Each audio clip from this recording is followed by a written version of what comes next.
তারপরে আদালতের নির্দেশ পেয়ে, হাইকোর্টের নির্দেশ পেয়ে 6 মাস ঘুমিয়েছিল, সুপ্রিম কোর্টের নির্দেশ পেয়েও করেনি। হঠাৎ একটা চিঠি পাঠিয়েছে, তাতে যা কন্ডিশন দিয়েছে, এটা ডিসেম্বর মাস, আজকে কত তারিখ? 10 তারিখ, 11 তারিখ।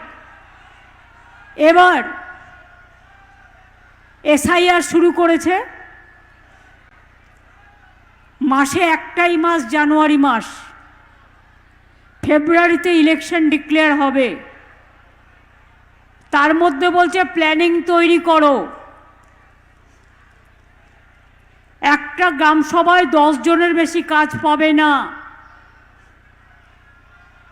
আরো অনেক নিয়ম কানুন দিয়েছে, টেন্ডার করো।